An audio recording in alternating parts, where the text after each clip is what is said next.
من عندك يا الله. اللهم اني استودعتك خيارك. اللهم اجرني في مصيبتي واخلفني خيرا منها يا الله. کوئی مسیحا ادھر بھی دیکھے کوئی تو چارہ گری کو اترے، افق کا چہرہ لہو سے تر ہے، زمین جنازہ بنی ہوئی ہے۔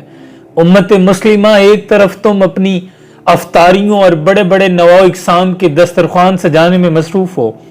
عید کی تیاریاں کرنے میں مصروف ہو، دوسری طرف فلسطین کی بیٹیوں کی عزتیں لوٹی جا رہی ہیں، وہاں وہ عین صلاح الدین اور صبر کی دعائیں مانگ رہی ہیں۔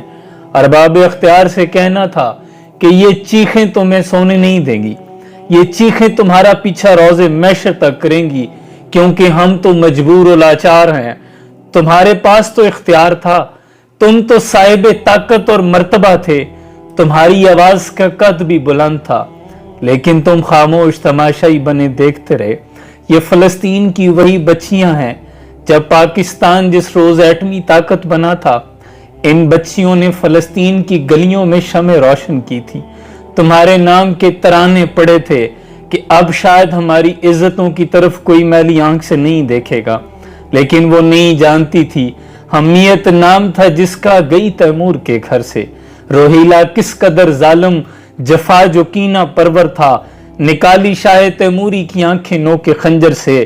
پھر دیا اہل حرم کو رقص کا فرما ستمگر نے، یہ انداز ستم کچھ کم نہ تھا آثار معیشت سے،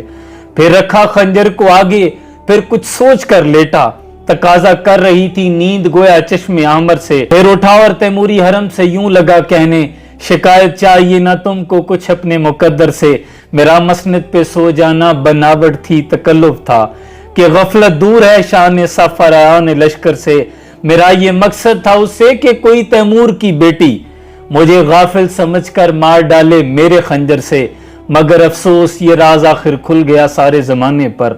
حمیت نام تھا جس کا گئی تیمور کے گھر سے۔ جس روز مسجد اقصی پر پہلی مرتبہ اسرائیلی وزیر اعظم گولڈا میئر نے حملہ کیا تھا، وہ کہتی ہے میں رات بھر نہیں سوئی تھی کہ کہیں اگر مسلمان جاگ گئے، 57 اسلامی ممالک ہیں، اگر مسلمان جاگ گئے تو ہم تو مٹھی بھر اسرائیلی ہیں، ہمارا نام و نشان تک ختم ہو جائے گا۔ لیکن جب میں صبح اٹھی اور مسلمانوں کے لبوں پر یہ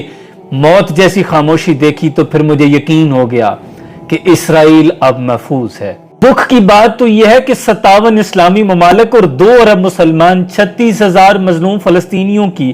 شہادت پر صرف خاموش تماشائی اور روزو نوافل اور عبادات کے ذریعے اپنے رب کو راضی کرنے کی کوشش کر رہے ہیں۔